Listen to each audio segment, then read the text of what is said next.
And hello to everybody. Kit, Yeah. everybody else, hello. The man who needs no introduction, my fellow co host to the Anvilite Streamer Court News Network. I'm glad to see that you have survived the zombie apocalypse. Just barely. Just barely. I think I've been taking to drinking. Yeah. Well, may I recommend some chilled water because I don't know how much other drinking you'll be able to get in the apocalypse. Drink what you can. If it's water, it's water.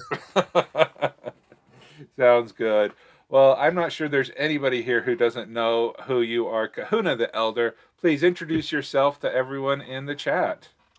Hey guys, I'm Kahuna the Elder. I have been world building in my head for 30 years, but online with World Anvil for about a year now.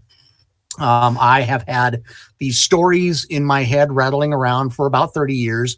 And until I found World Anvil, I really didn't have a way to get them out. I would try writing, but my problem is I squirrel brain. So, I got this idea for a story. Great. And I would start the story. Oh, I need this character over here. Well, let me go do this with this character. I really need a map to figure out where I am. Okay, let me go over here and do a map. Nothing would ever get done. Nothing. World Anvil has allowed me to actually indulge the squirrel, so to speak, so that when something comes up, it's like, oh, I need to do that. I can go do it. I don't lose any of my other stuff. It's all where I can find it, especially with the new search functions. I can really find the stuff that I may have written 6 months ago. I can go back and find it. Yeah. And it allows me to organize. And it's a community that is super supportive. And that's where I'm at. I also do voice acting. Was doing the Kahuna Read stream for a while, but my computer technology was not up to streaming all of that at once. So now I do occasionally release a Kahuna Reads, but they're much more produced. So there'll be graphics and extra sound and everything. I do some impersonations and what have you, and I delve into stuff. Oh, that is fun. Yeah, I think Author Goddess just ran and hide because we're now on the stream together. So it's okay, Author Goddess, you can stay. Yeah, no, please have no fear. Well, it is a lot of fun, and it is amazing what has happened since summer camp this year. Now, when did you start streaming, or when did you start your Twitch journey? I started with summer camp. I started with everybody else right at the beginning of summer camp. And I started just as my initial one was just live from the Kahuna lair, and it was on Fridays, and we started with just, what can I help you with? To me, that's what my streaming is for, is to help out. Now I do the Kahuna Quiet stream every day at from about 8:30 Pacific to about noon. And you know what? It's the thing with the Kahuna Quiet stream is Mrs. Kahuna is a teacher. The green screen behind me, on the other side of that is where she teaches. So I can't say anything during the day. Right. I can do it in chat. I can play music for you guys. I can show you stuff online, but I can't say anything. So it's my way of just trying to help out, because there were so many people who helped me out when I got started streaming, that I want to help others out, whether it's writing, creating a Twitch overlay, whatever it is. I love to help the other people in the same way I was helped out. Yes, and this has been the most amazing community ever that I've ever found. And it is amazing. I mean, I've said this before with other members of the Anvilite Streamer Corps, but I can't believe how much my life is transformed for the better in spite of the year 2020. Just the community that we found here. It is wonderful. Yeah, I mean, if there was a year that this could have happened for me, this was like the most serendipitous timing I can think of. Yeah. I was working every day, and when everything started to go south, I had to stop working. I was a Lyft driver. I can't drive. I have, multiple reasons why getting the virus would be very, very bad for me. Right. And sitting with someone 4 feet behind me in my car who refuses to wear a mask is not conducive to health for me. And yet, all of a sudden, everything came up, and it's just, when else would I have had the amount of time I have had to move things forward? I don't know. I can't think of when it would be, but this is, I'm hoping I can turn it into something else, and to where I can continue to do this and not have to get back behind the wheel. But if not, I still have had a great time and will continue to do as much as I can. Yeah, and this is primarily why I like to stream between 5 a.m. and 7 a.m. is so that I can get it done before the kids wake up and I need to take them to school. Um, and it's amazing. My kids have learned to put themselves to bed. 7:30, 8 o'clock. Dad's going to bed. Be quiet. Wow.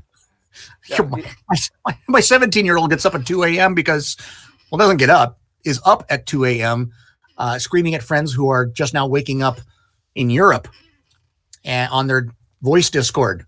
oh my. Yeah. Well, unfortunately, my children have also discovered Discord, but uh, I guess the earplugs that I wear most nights has been helping greatly. Yeah. So yeah. Anyway, so it is just such a pleasure to have you here. And what we're going to do is we are going to build a world prompt together. And Okay. so that we have been building a world, and this all the way, all throughout November, all throughout, we've had votes and we've had stuff. And we have just been building a magic over technology world. And we have fish people, we have pirates, we have magic, we have wars, we have calamity, a dark age, enlightenment. What would you like to add to this wonderful menagerie of writing? Hmm.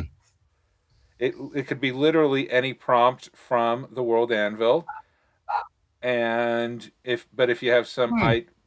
if you would like help narrowing it down, what I've what I have is the prompt subtype picker, because we have places, groups, people, stuff, events, and nature. See, I'm thinking places.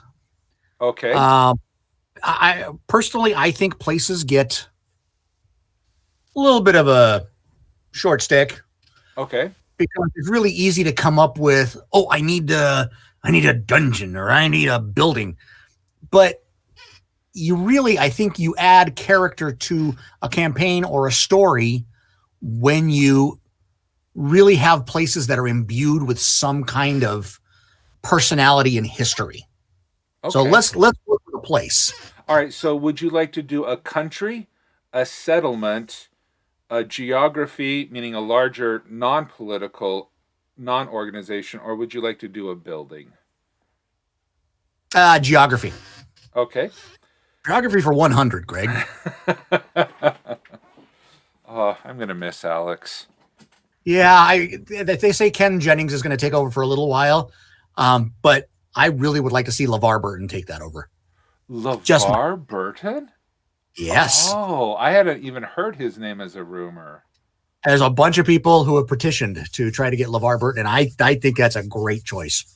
Oh yeah. I mean, with Reading Rainbow, should shock nobody that Reading Rainbow was one of my favorite TV shows as a kid. You know, Yeah, yeah, no shock to anyone.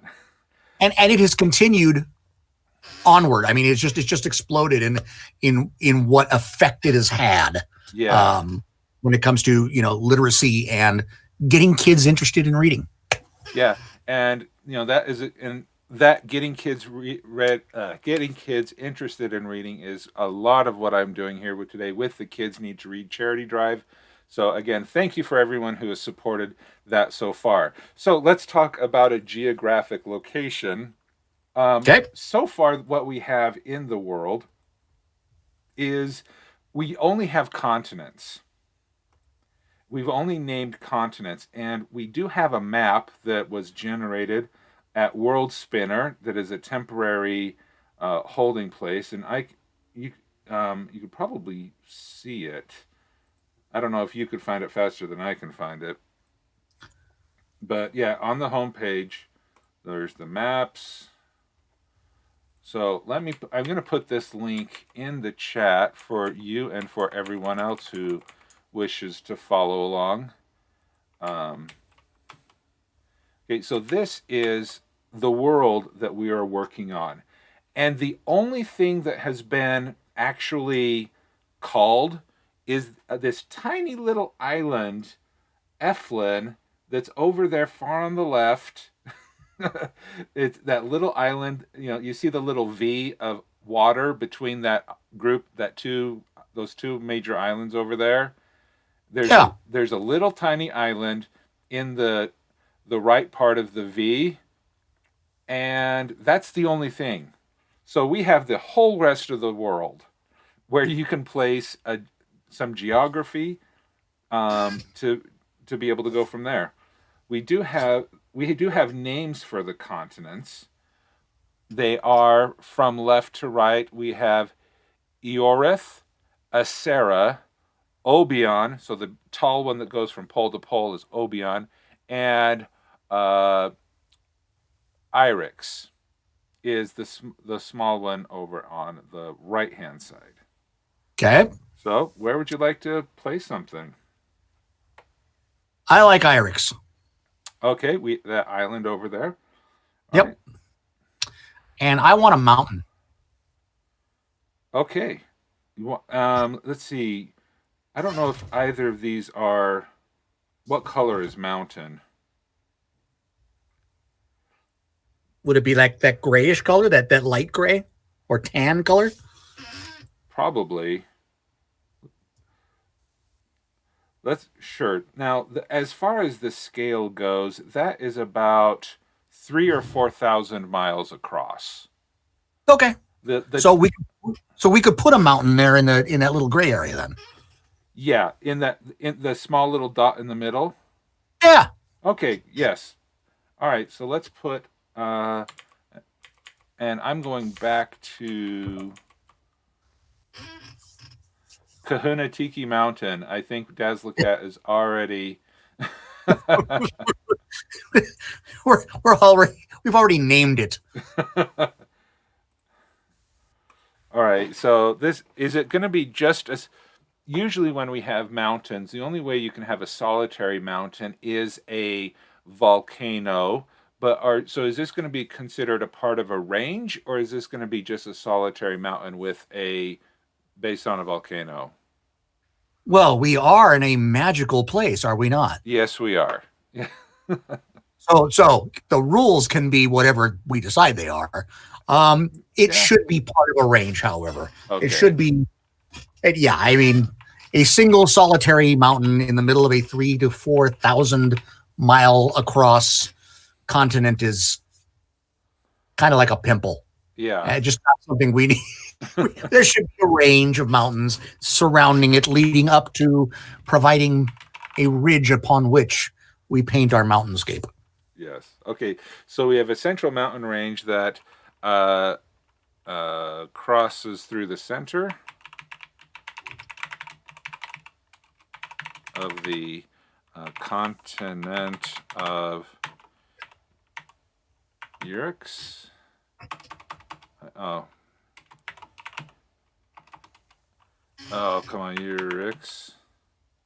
Oh, it is what it is. The fun part about this is these words were made up today, and I can't remember all of them for some odd reason. Okay, so what makes the central mountain range, or a specific mountain within this range, so special? Well, I like a mountain with mystery. I do remember seeing in what you sent me over that there are dragons. There be dragons here. There are dragons. Perhaps this is rumored to be a popular place for dragon Aries. So there may be much wealth here. There may be subterranean treasures. There may be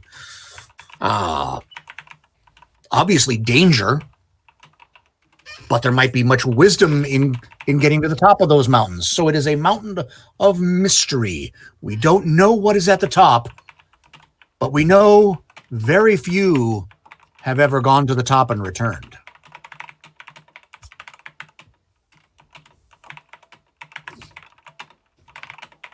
And you type way faster than I do. I've had to get very fast today. Yeah, and I still talk faster than I type, so I still want to use the dictation stuff. But for today, we type. Okay, now one interesting thing about our dragons, you are correct. We do have dragons, but in the process of the day, one of the things that we have is that dragons are a new creation. Unlike our world, where dragons are of legend, of myth, of times gone lore, dragons in this world are the result of magical experimentation, mistakes, people trying to enhance magical sentient creatures, and the result is a dragon. Now, Okay. and so that the dragon is the traditional 4 feet 2 legs, horde, all that stuff, but it is in a modern setting. So so think of what would happen in the world if at the time of Magellan dragons showed up, or even later on if during the mid 1800s all of a sudden there was dragons that had formed. So how do you think that could change your understanding of dragons?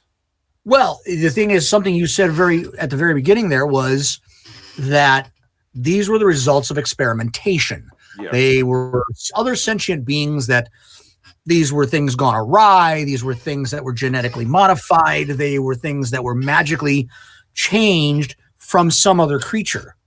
What if where this mountain is the basis of those creatures? So perhaps it is sentient but not as intelligent, or perhaps not as sentient. Um, doesn't have the ability to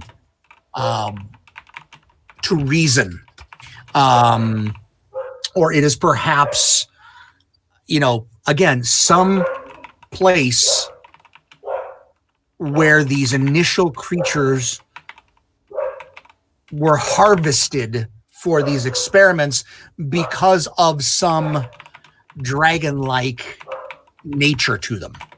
Okay. They were winged. They had the ability to breathe a fog or breathe a fire or breathe smoke of some type. And so therefore they became something that was coveted. But now people don't go there because there were so many abominations in the process of creating these dragons. Excuse me 1 second. The dogs have apparently to speak. All right, so the mountain ranges are filled with the failed experimentations that eventually formed the dragons.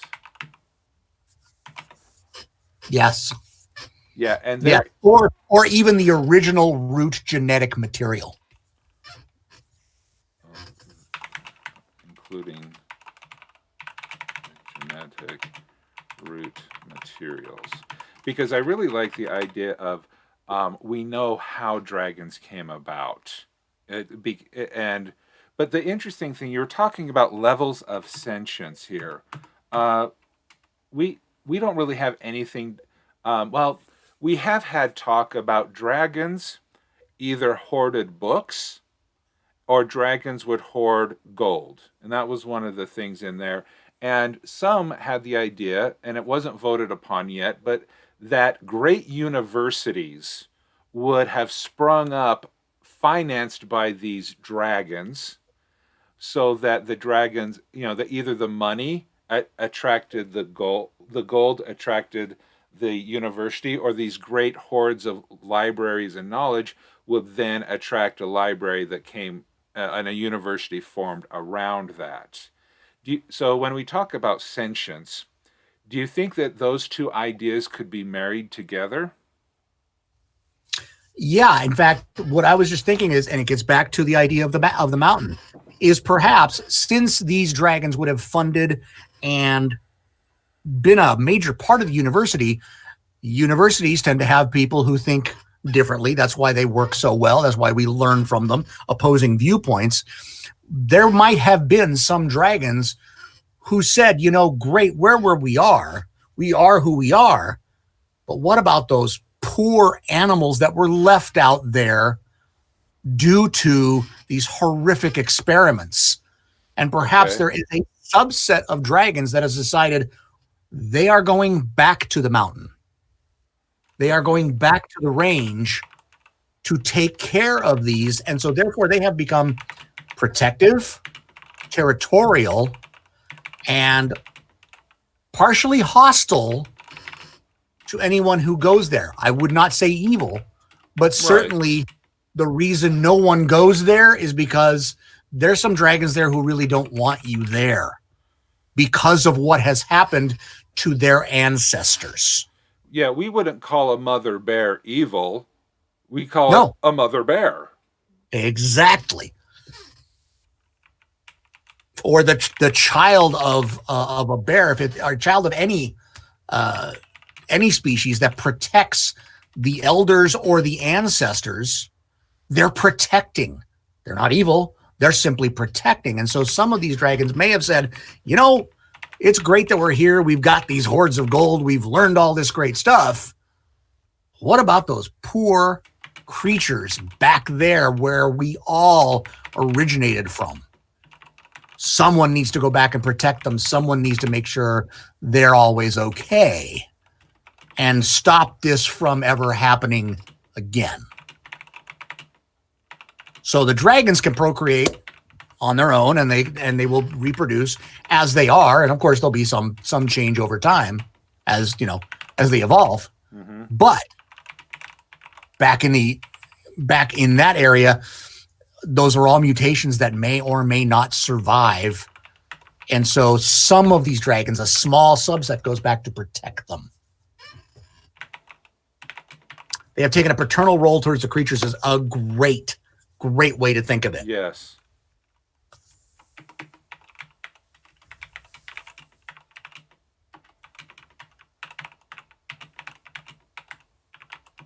Amazon is run by dragons.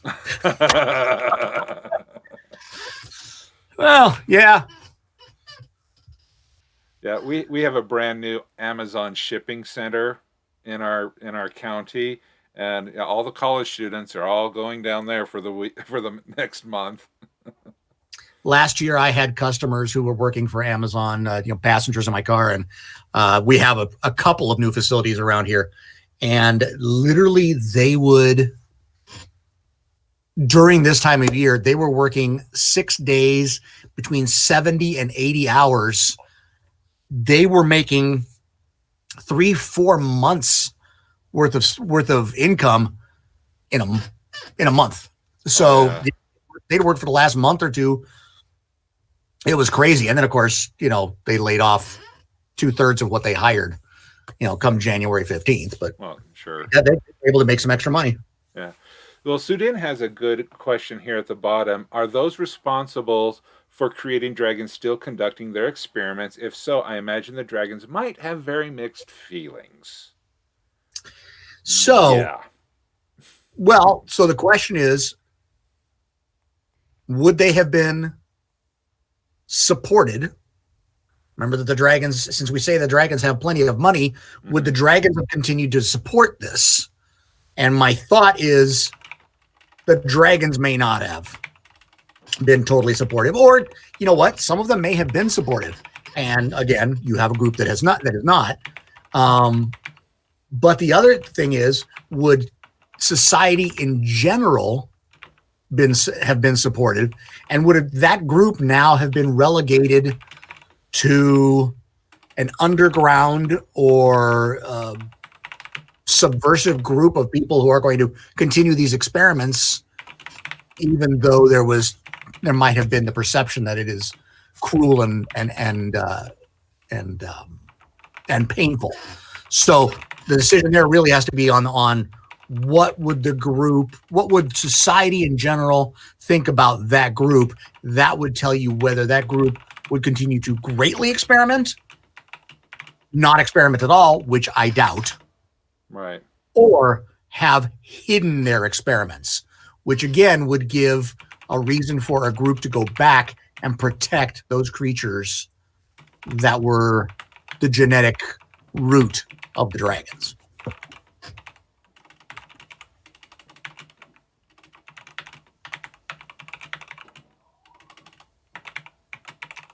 Depend on the relations between society and dragons. Yes. Are the dragons considered? I would guess, since they're building universities, dragons as a rule are being considered a benefit and part of society. If they're building universities, they're funding universities, they're probably an important part of society. So I would guess that as a rule, the relations between society and dragons would be very positive. However, we know there are subsets of those who are not positive to society on both sides of the equation.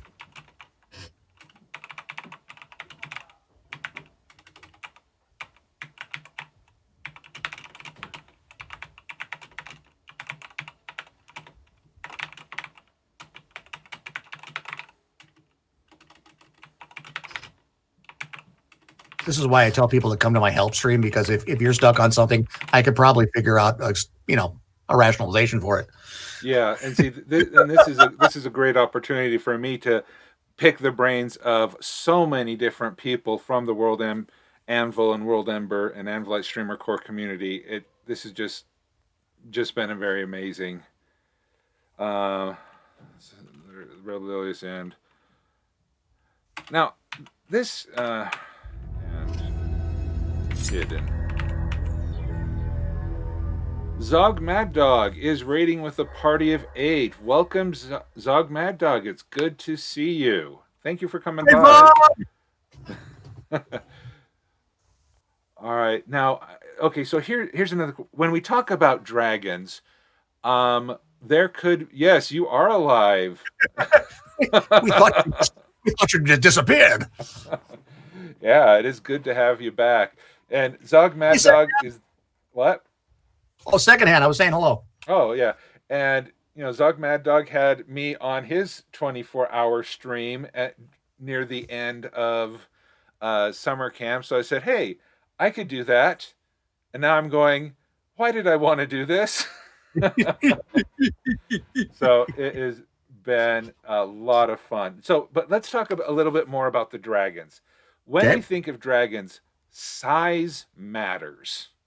Yes. Okay. So because they're experiments, do you think that they are more humanoid inside, even though like they're horse size? Or are we thinking they're barn size?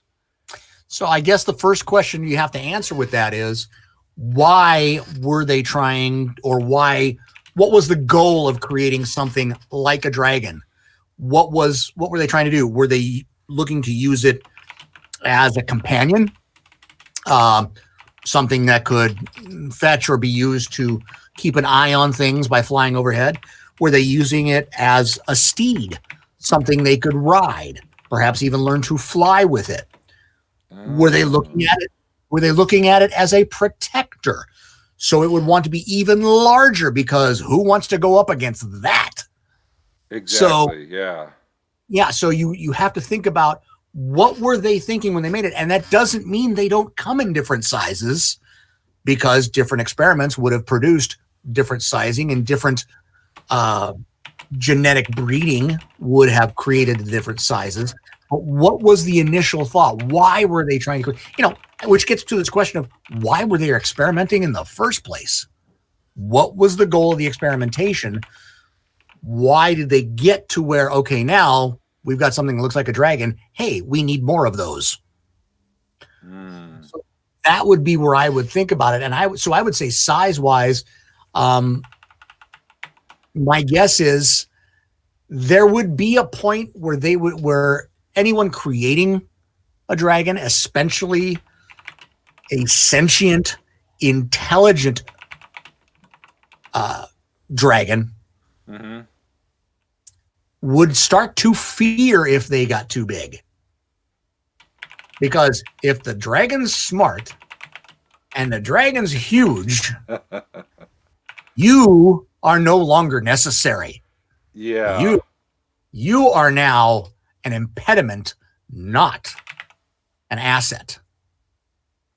That would not necessarily be the way the dragons would think, but that would be something that people with fear would think. I can't create something. So, nowadays we hear about people saying, the computer, the AI is going to take over. Yeah. Why? We've built something that can now build itself. You have a dragon who can now procreate, who can now create bigger dragons, and it's smart. That would scare people, so they might stay away from creating a dragon that was too big for them to handle. Okay.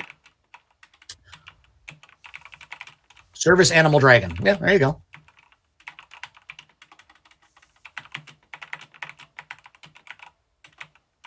And it can produce very different. Exactly. Yeah. The when you create, you don't know what the outcome is going to be necessarily.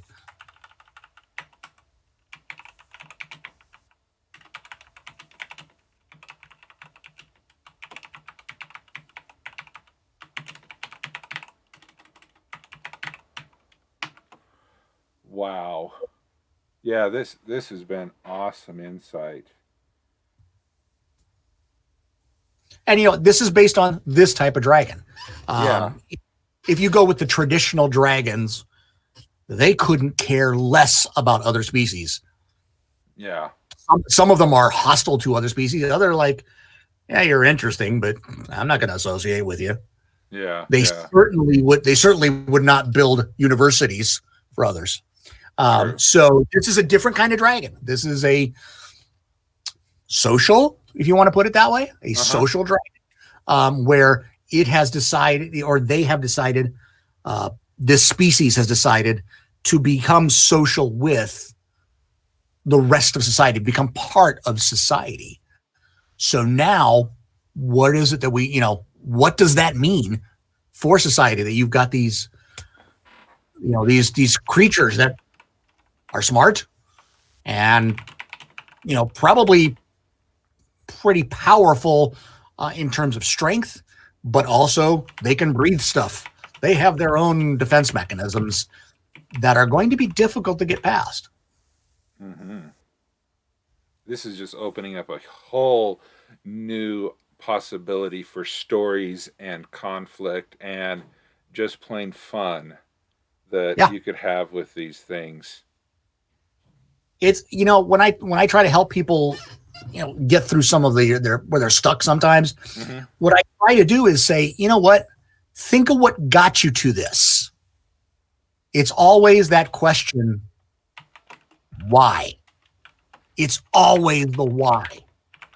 Why did they create these dragons? Why were they experimenting in the first place? Why would the dragons want to build universities for these people? Why did they leave so many of these creatures behind? All of those whys will eventually lead to more whys, but will fill out detail in your world. And at some point, yes, when you're world building, you have to say, okay, I've gone down the rabbit hole far enough. Yeah. Some don't know exactly when that is, me included. But the why is what helps you with that, because if you can always keep asking why, think of what a young child does when they're learning. Why? Parents come to hate those 3 letters in sequence. Why, Daddy? Why? Because I said so. but the why is how they are learning about the world around them, and it's how you can learn about the world that you are creating, is to continue like a child to ask those why questions. It gives you more insight into your world when you have to answer those questions. Very true. And it seems like my notes here on this mountain range have turned into notes on what I need to do to improve my world building.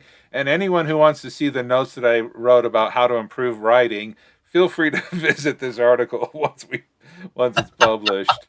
All right. So This is true world building. We went off on a totally different tangent. Oh, awesome. Awesome. So what do you want to call these mountains that were probably named before the dragons came, but may have taken on a new meaning? So what would you like to call these things? Oh, so yeah, I don't want to go cliche with something like the Black Mountains.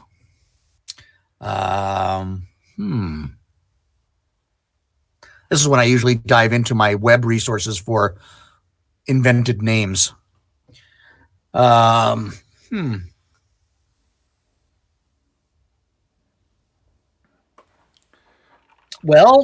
do we want to go with an ancient name or a name that it is now known by? Well, see, that's an interesting thing because it doesn't always have to be the same. Correct. Fangback Mountains. That's interesting. That gives you a fearsome feel. Drago's Peak. Originally named after the first person to reach the top. And that's why they're called dragons, because the man was called Drago. Drago. And now you have the possibility of the first individual who has chosen to start messing with the animals, or perhaps one who brings back one of the early animals and unwittingly allows it to be experimented on. Ah, yeah. So you could have Drago's Peak. I don't know why I feel like I have to say that in almost a Russian accent. Because it's very important to have the Russian accent when you feel like having the Russian accent. When you want to have the Russian accent to say Drago's Peak. Drago. It is very important to have Drago. I think actually what it does is it brings back Rocky IV.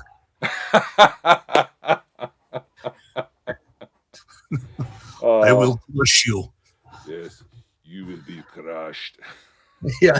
Say, there we go. So that if that's the peak, so we have Drago's Peak, so we have to have the range.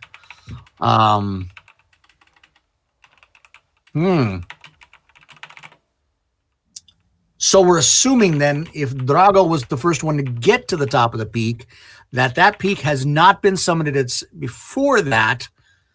Those peaks have been there. People have seen them before.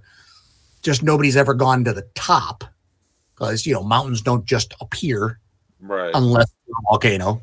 So they've been there for quite some time. People have never gone to the top. They are fearsome of those. So something that is more fearsome. Fangback is interesting. It brings to mind things like Razorback. Yeah.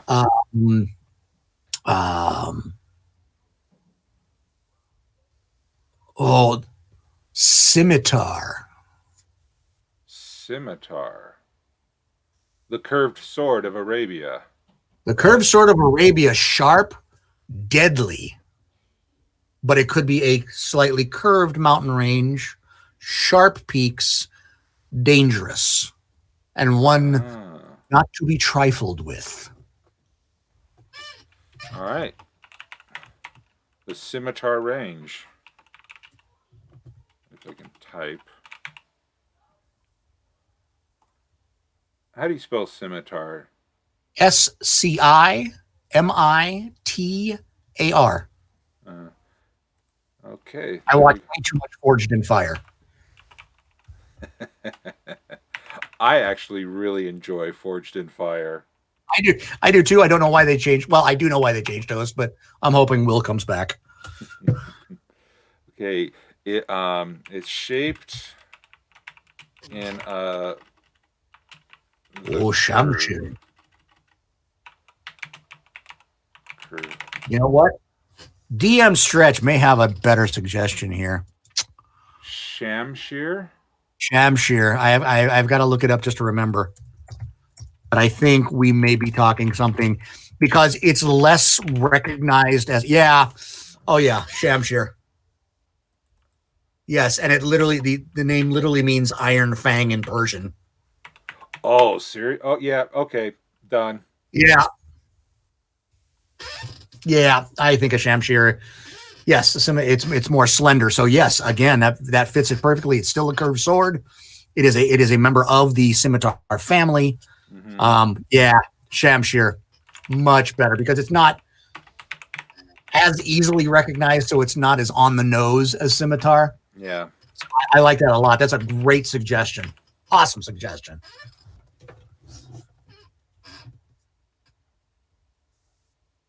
Wow. My night he got melted when the dragon did sneeze.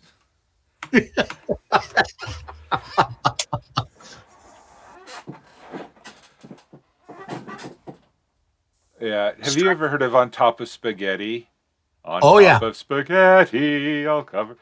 I remember doing as a Cub Scout master, singing On Top of Spaghetti in front of all of the little kids at the top of my lungs. And I was new in the pack, and other adults were going, "What on earth?" It was so fun. Especially if you know at least 3 verses of it. Oh, I don't know 3 verses of it. Oh yeah, there's 3 verses. I mean, that poor meatball falls off the table, falls on the floor, then it rolls out the door, then it rolls down the sidewalk and under a bush, and then my poor meatball was nothing but mush. That's right. I do remember the mush. And yes, I have sung that at the table, much to the chagrin of my family. But see, that's what parents are for, to embarrass and humiliate their children in front of the visitors. So that. And I swear, am a professional. I work at it. Yeah. Well, this has been an awesome experience. Thank you so much for joining us in this stream. My pleasure.